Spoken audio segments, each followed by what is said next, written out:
हम लोग ना रिस्क लेने से डरते हैं।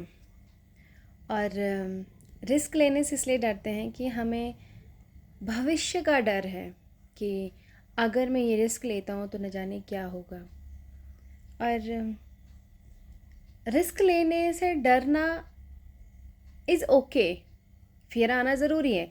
आप कुछ भी नई चीज़ करें तो आपके अंदर वो प्लस माइनस ज़रूर आएंगे, बट उस रिस्क के कारण किसी चीज़ पर स्टक हो जाना, एक विचार पर केंद्रित हो जाना, वो सही नहीं है, क्योंकि वो स्टकनेस आपको फिर आगे नहीं बढ़ने देती है।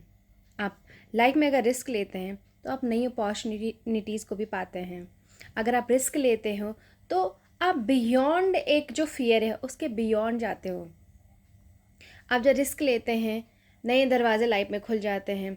आप कई बार जब उस रिस्क के फेस ऊपर उठते हैं तो आप तब जानते हैं कि आपके अंदर कितना पोटेंशियल था और आप सच में कौन से इल्यूज़न में जी रहे थे। वो जो फियर है वो आपको हमेशा डरा के रखता है कि भाई नहीं, तुम ये नहीं कर सकते हो, अगर तुमने ये किया तो न जाने क्या होगा।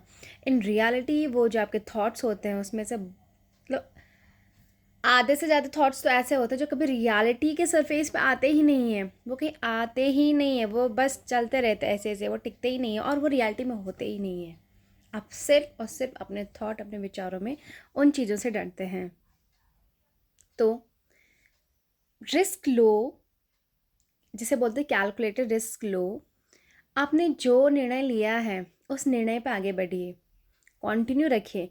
क्योंकि अगर आज आप रिस्क ले रहे हो फिर आप डर गए कि पता नहीं क्या ही होगा, और कुछ महीने आपने किसी भी चीज़, चाहे आपने कुछ भी शुरू करा है, चाहे आप स्टडी को शुरू करें, कुछ नया स्टार्टअप शुरू करें, लाइफ में आपने कुछ भी नया किया और आपने उसमें रिस्क लिया और आप सोच रहे हैं कि आपको 1-2 महीने में रिजल्ट मिल जाए, तो हो सकता है कि आपको 1-2 महीने में रिजल्ट ना मिले, लेकिन धीरे धीरे कंसिस्टेंटली जब आप एफर्ट्स उसमें अपने लगाते हैं तो आपको रिजल्ट मिलना शुरू हो जाता है।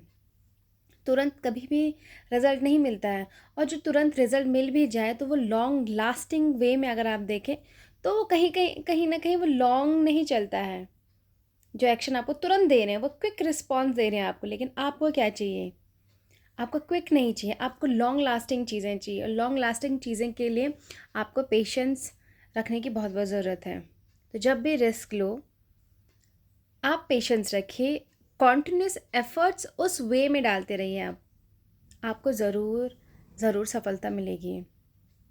और सिर्फ इसलिए डरो मत चीज़ों से कि न जाने क्या होगा, इस थॉट से कि अगर आपने रिस्क लिया तो पता नहीं कितनी चीज़ें सही हो सकती है और नहीं भी हो सकती है। और ये यकीन मानिए कि जब हम एक नया विचार लेते हैं, एक नया नई चीज़ों को शुरुआत करते हैं, तो हमारे थॉट्स जितना पॉजिटिव उस बारे में सोचते हैं उससे ज़्यादा नेगेटिव आपको पुश करते हैं। और ये गलत भी नहीं है, जब वो नेगेटिव आपके थॉट आपको पुश करते हैं तो आपको एक दिशा की तरफ वो पुश कर रहे हैं। वो आपको ये बता रहे हैं कि ठीक है भैया, अगर इस चीज़ का ये प्लस पॉइंट है तो इसके ये माइनस पॉइंट भी, are you ready to accept both of them, कि आपको प्लस भी एक्सेप्ट करना है और नेगेटिव भी एक्सेप्ट करना है।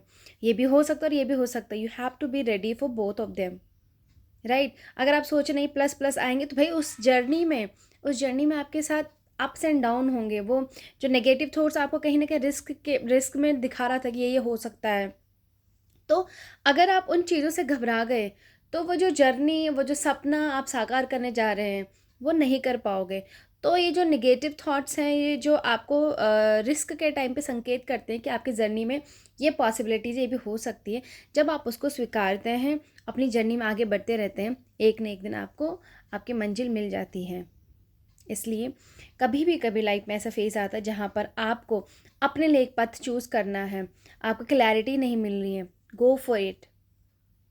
वो कहते हैं ना कि अगर मतलब एक बात है, मुझे वो ध्यान नहीं आ रही, कोट है कि कम से कम तजुर्बा तो मिलेगा।